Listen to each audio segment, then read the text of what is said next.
Today I want to share a video about how I stitch my binding to the back. I love to machine stitch the top and then hand stitch the back.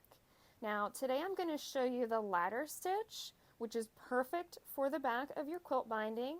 As you can see, you cannot see the stitches that went into my binding. So I'm going to show you that. I also am going to touch on when you get to the corner, how to make your corner really nice from the back, and when you're done with your stitching, how to end your thread. So let's get to it. Alright, so here is the back of my quilt. I have my binding machine stitched to the front, folded over, and I am ready to hand stitch the back. I do love to use wonder clips every couple of inches just to keep my binding in place and where I want it. So I'm going to be showing you the ladder stitch, which is, in my opinion, the best stitch to use for hand stitching your binding to the back. It is very simple and easy to get the hang of, and it's pretty quick. Once you get the hang of it, you're going to be hand stitching through your whole project in no time. So to get started, you are going to take your needle into your binding. Now when you think about doing your ladder stitch, always think about your needle going in parallel to your project. So you shouldn't be going up, you should be going across this way.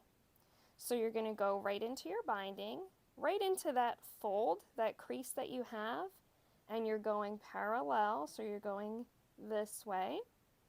Grab a bite of that fabric. What's really great about the stripes is you can use those to very perfectly space out your stitches. So I'm using that little black line as a marker, and I'm going to come out.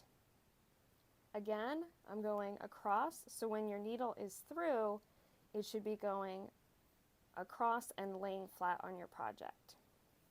Pull that out. When you go back into your quilt, you're going to go directly below where that thread came out, just below that stitch line of your binding. And again, think about going across so that your thread goes parallel and is practically laying flat across your project. And again, I'm using that little stripe as a marker, so I'm coming out right where that white stripe and that black stripe meet. Pull that through. Let's do that again. We're looking for that crease in your binding. We're going in straight across like that. Pull that through. Keep going. Your thread, where it comes out, go right below and right across. Now I'm going to do a couple more here.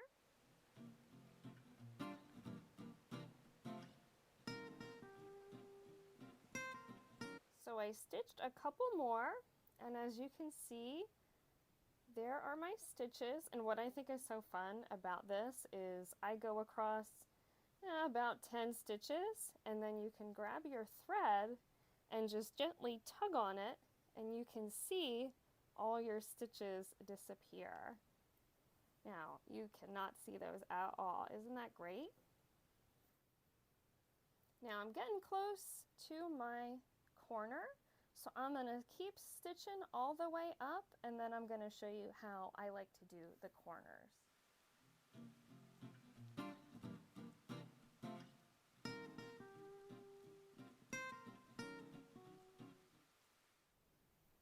So I made it all the way to my corner, and I went almost all the way to the edge of my quilt with my stitching.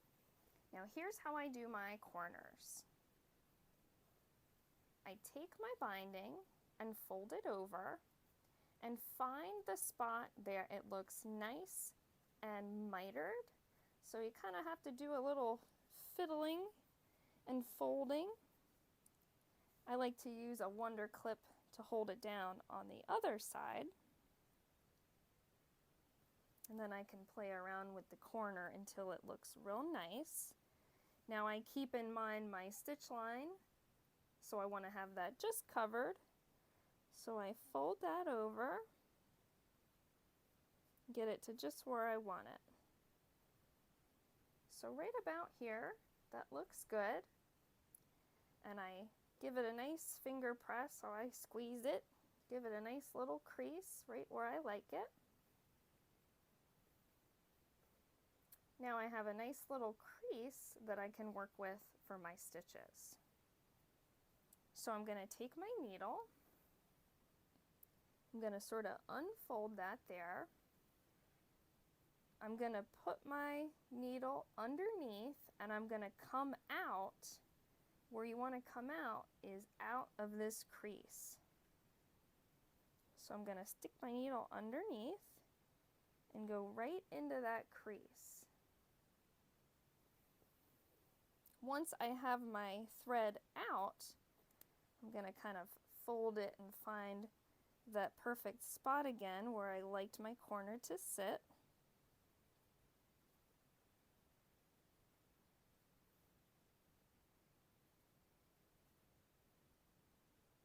Okay, now that my thread is out, I'm going to do similar, like a ladder stitch, back down that crease to get back to where I want to be on the edge.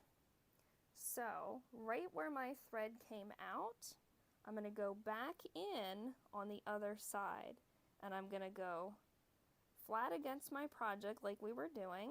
So I'm going to go in there, and I'm going to come out along that crease. You see that? Come out here,